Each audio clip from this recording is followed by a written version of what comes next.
19वीं सदी के अंत में बंगाल की साहित्यिक परंपरा में एक ऐसा नाम उभरा जिसने न केवल बंगाली साहित्य को बल्कि समूचे भारतीय साहित्य को नई ऊंचाई पर पहुंचाया।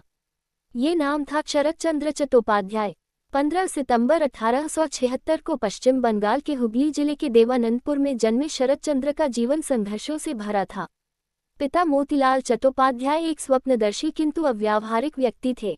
परिवार की आर्थिक स्थिति अत्यंत दयनीय थी। इसी कारण परिवार को बार बार एक स्थान से दूसरे स्थान पर जाना पड़ा और इसी भटकन में आई बिहार।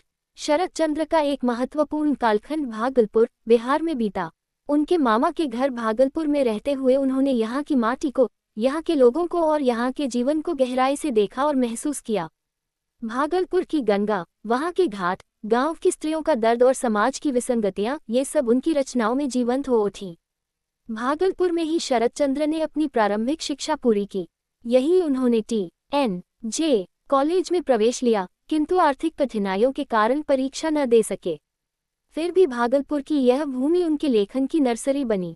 भागलपुर में रहते हुए शरत चंद्र ने अपनी पहली कहानी मंदिर लिखी, जो एक स्थानीय साहित्यिक प्रतियोगिता में प्रथम स्थान पर रही। बिहार की धरती पर ही उनके भीतर का लेखक जागा, परिपक्व हुआ और दुनिया के सामने आया।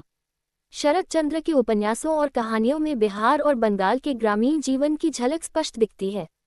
देवदास प्रेम, पीड़ा और सामाजिक बंधनों की अमर गाथा, जिसे बार बार फिल्माया गया। चरित्रहीन, समाज के दोहरे मानदंडों पर तीखा प्रहार। श्रीकांत, एक फंगलंग आत्मा की यात्रा, जिसमें बिहार और बंगाल के ग्रामीण परिवेश की सजीव छवियां हैं। परिणीता, स्त्री के स्वाभिमान और प्रेम की मार्मिक कहानी। बड़ी दीदी, पल्ली समाज, विप्रदास, ये सभी रचनाएं उस समाज का दर्पण है जिसे शरत चंद्र ने बिहार और बंगाल में जीकर समझा था। शरत चंद्र केवल कहानीकार नहीं थे, वे समाज सुधारक भी थे। उन्होंने अपनी लेखनी से विधवा विवाह का समर्थन किया, जाति प्रथा का विरोध किया और स्त्री स्वतंत्रता की वकालत की। ऐसे समय में जब समाज इन विषयों पर बात करने से कतराता था, शरत चंद्र ने खुलकर लिखा। उनकी रचनाओं का हिंदी, उर्दू, तमिल, तेलुगु सहित दर्जनों भाषाओं में अनुवाद हुआ। देवदास पर अब तक विभिन्न भाषाओं में 20 से अधिक फिल्में बन चुकी हैं, जो किसी भी भारतीय साहित्यिक कृति पर बनी सर्वाधिक फिल्मों में से एक है।